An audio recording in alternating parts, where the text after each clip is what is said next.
decide not to use it. Curry, way downtown. Bang! Bang! Oh, what a shot from Curry! 81-point game.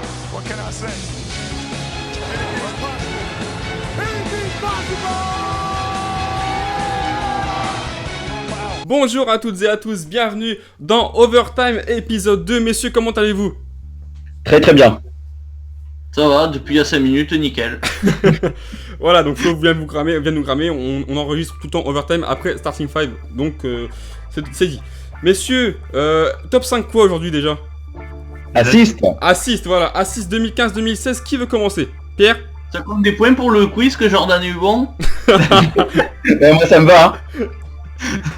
Allez, Non, pas zéro, moi. Pierre, Allez, à toi de commencer pour ton caviar numéro 5.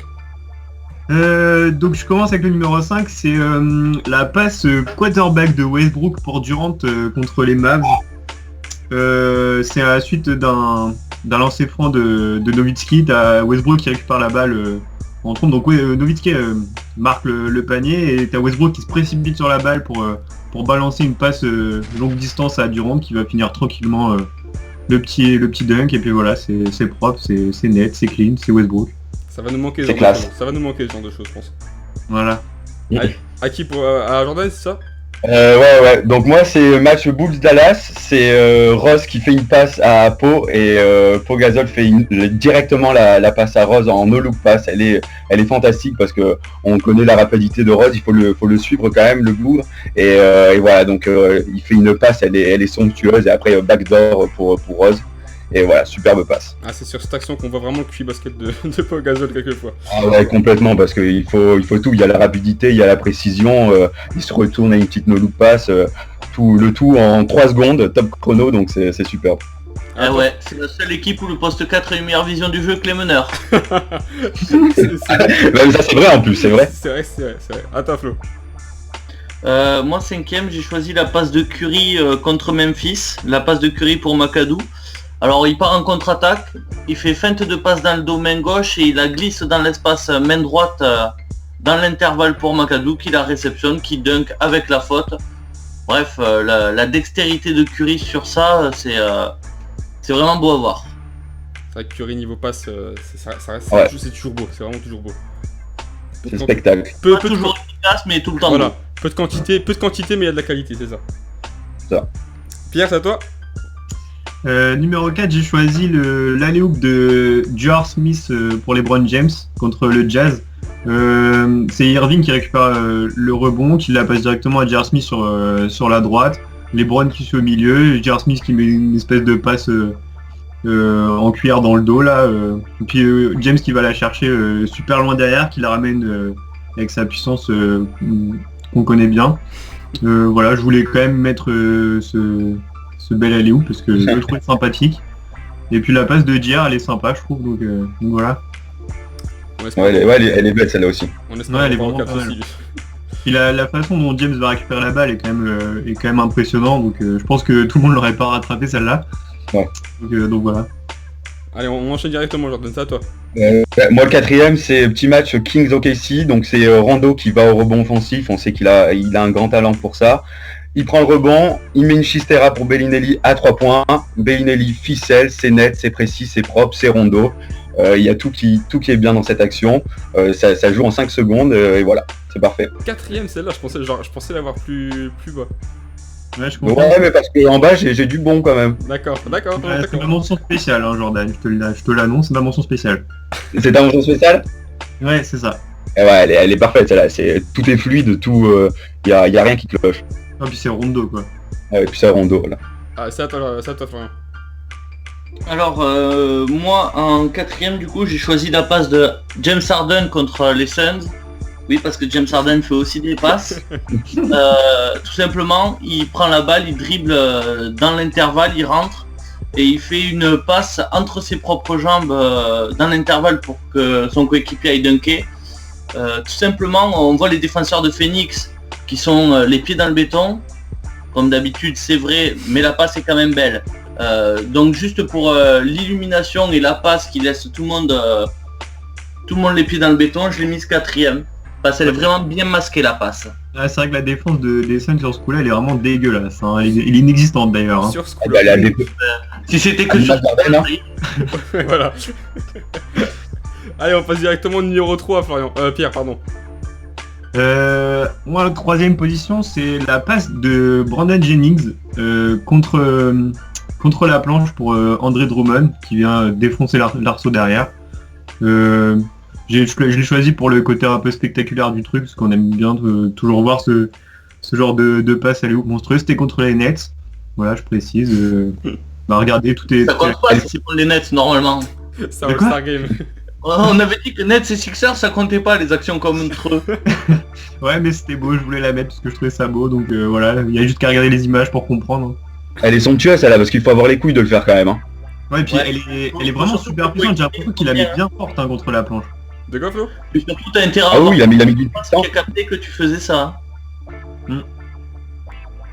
Allez, Jordan, on enchaîne directement. Donc moi, Cocorico pour le troisième, c'est Spurs Knicks. J'ai mis notre cher retraité de l'équipe de France, Tony Parker, qui monte au lay-up face à Robin Lopez. Robin Lopez qui monte en défense, il est dans son cylindre, il est très content de défendre très bien. Et Tony Parker fait la passe à Timmy, et Timmy balance un gros shoot sur la planche. Et voilà, c'est le tout, c'est la petite passe de Tony qui est magnifique, et puis la tête de Robin Lopez qui est choqué de voir qui a vu la balle, c'est somptueux. C'est bien parce que cette action-là, c'est un peu un instant nostalgie pour tout le monde, tu vois. Ouais, c'est ça. C'est ça. Tout le monde versait la larme en voyant la vieille planche de Duncan sur le truc de la passe de Parker. Là, c'est ça, là c'est la retraite de partout. Allez, à toi, Flo. Troisième du coup c'est la passe de Mario Hezonja pour Aaron Gordon. Alors c'est une contre-attaque du Magic. Hezonja a la balle sur la droite du terrain, il fait une passe à rebond qui fait directement au lay-oop pour Aaron Gordon. Et vraiment la passe à rebond elle est super bien gérée. Elle est vraiment parfaite quoi. Il y a pas mal de joueurs qui savent même pas la faire sans le rebond et lui il y arrive avec. Puis c'est pour le spectacle donc on aime ça, c'est toujours beau.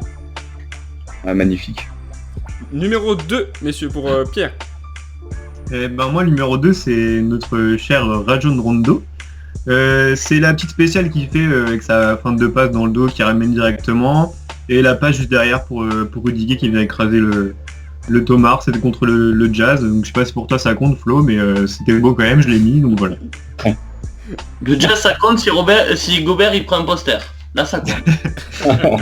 Il a pas eu le temps là. Allez, Jordan, t'as ton tour. Deuxième. Bah, moi du coup mon deuxième c'est le troisième de Flo, c'est Hezonja voilà, qui fait la passe à Aaron Gordon. Elle est magnifique parce que la passe elle est super puissante à terre, elle monte très haut et on connaît les qualités athlétiques d'Aaron Gordon et sa capacité à écraser des dunks à tout va. Et voilà, donc j'ai pas plus à dire que ce qu'a dit Flo. C'est vraiment cet assist et ce dunk est à voir. Numéro 2, Flo. Mon numéro 2 c'est Rondo. Alors c'est contre les Blazers. Il fait une feinte de passe en lançant la balle forte avec un effet, elle lui revient dans les mains. Derrière il est en tête de raquette. Il n'a pas vraiment de solution. Il trouve une passe dans le dos à l'intérieur à Caspi qui a plus qu'à finir et il est servi sur un plateau. Et de A à Z, la qualité de passe et de dribble de Rondo sur un espace très petit, c'est magnifique à voir. Allez, on va passer directement au numéro 1. Je sais que deux d'entre vous ont le même qui commence. Pierre, pardon, vas-y. Eh bien oui, donc pour moi c'est Isaiah Thomas contre les Bucks. Il nous fait un truc du futur là, il nous sort une passe n'importe comment mais ça passe. Il y a Crowder à 3 points qui est tranquillement derrière la ligne, il a plus qu'à shooter, ça rentre, ça fait 3 points, c'est magnifique et voilà c'est Thomas. Jordan, donc du coup. Allez. Ouais, du coup, j'ai le même que Pierre. Et ouais, c'est vrai que cette passe est fantastique. Faut surtout regarder le mouvement du poignet d'Isaiah. C'est tout dans le poignet. Voilà, c'est ça qui est magnifique. Le geste est précis. Un petit coup de main comme ça, il faut la mettre dans le corner parce qu'il y a deux défenseurs qui montent sur lui au même moment. Donc il y a quand même l'impact qui est là. Donc franchement, fallait la faire et fallait bien la faire celle-là. Donc pour clôturer ce top 5, donc Flo, c'est à toi. Ouais, alors c'est Rondo, encore une fois. face à pour Rudiger, donc c'est celle qui est seconde chez Jordan, je crois.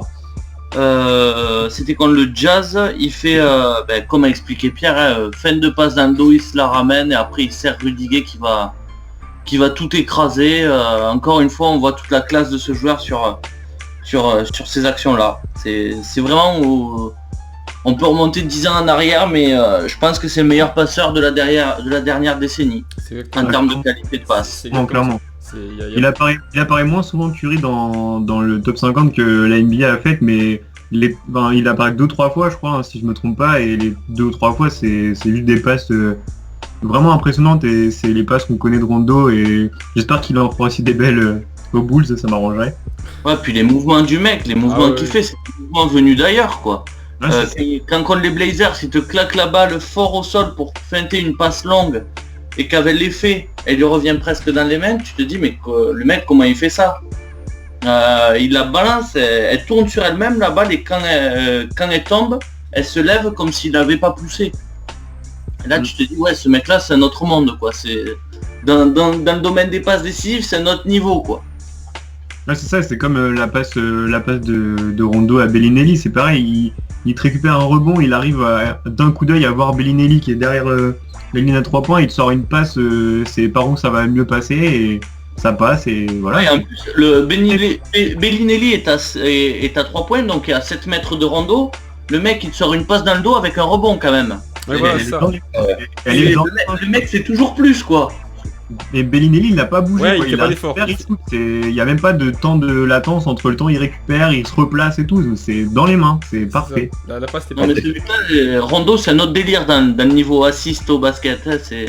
Ah ouais, c'est là où tu vois son QI basket, tu vois la vision du jeu qu'il a, il a pas besoin de réfléchir beaucoup, c'est directement, il a la balle, il sait quoi faire et bim. En plus il y a le spectacle. Il arrive à adapter son geste à n'importe quelle situation, c'est vraiment impressionnant. Il fait partie de la race des magiciens au niveau passe décisive, Rajon Rondo. Ouais, c'est exactement ça, c'est le magicien. Des fois il va dans des positions où tu te dis mais jamais il pourra s'en sortir, ils sont 3 autour, et lui il arrive tranquille, il va au milieu, puis il te sort une passe, tu sais, personne ne sait par où passe le ballon, et t'as presque l'intérieur qui est surpris d'avoir la balle en se disant putain je m'y attendais pas.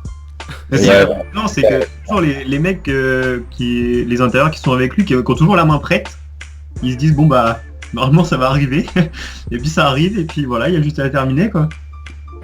Ouais. Par contre quand t'as un mec comme ça dans ton équipe, t'as intérêt à être prêt à n'importe quel moment. Ah oui. Ouais, c'est là qu'il était capable de... T'as intérêt à avoir les abdos prêts, quoi. Ah ouais, bah tu cours avec les 2 mains prêtes, hein, t'as pas intérêt à la rater. Mais Et en plus t'as pas besoin de les bouger les mains, c'est l'avantage. Ouais, c'est ça. on l'a remarqué plein de fois de toute façon quand Rondo part au lay-up et qu'il fait sa petite feinte de passe dans le dos, ça marche tout le temps, parce qu'on sait très bien que... Elle est connue maintenant en Ah plus, oui, hein, donc...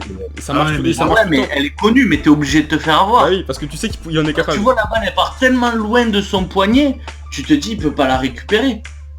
Ben si. T'as l'impression qu'il va la rater à chaque fois, en fait, qu'elle va partir et merde j'ai raté, mais non, elle revient à chaque fois. non, il est impressionnant. Ouais, c'est ça qui est magnifique, parce que pour que le défenseur morde à la feinte, faut vraiment que la balle parte, quoi. Parce que si elle reste près du corps, le défenseur il va se dire c'est bon, il la fait pas. Mais elle part tellement loin que le mec il est obligé de se dire il pourra pas la rattraper. Donc C'est il ça, a... mais en fait, au final il la rattrape. c'est obligé qu'elle passe, parce que de toute façon tu sais que s'il fait pas la feinte, il fera la passe what the fuck. Donc de toute façon c'est soit tu mords à la feinte, soit tu mords à la passe. Donc t'as pas d'autre solution que de mordre, et puis voilà. Mais sauf qu'il fera jamais la passe quand toi tu mordras à la feinte.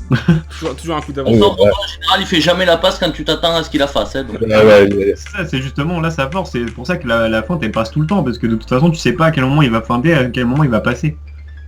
Ouais, surtout on sait très bien qu'en plus il est capable de lire des systèmes en plein match, alors faire une passe pour lui c'est rien. Donc voilà, on va clôturer là-dessus. Vous avez tout dit sur Rajon Rondo. De toute façon, on a hâte qu'il reprenne ses passes décisives aussi. De toute façon, lui aussi. Donc, merci à vous pour vos top 5, messieurs. Merci à vous de nous avoir regardé jusqu'au bout. À la semaine prochaine pour un prochain épisode d'Overtime. Bye. Bye.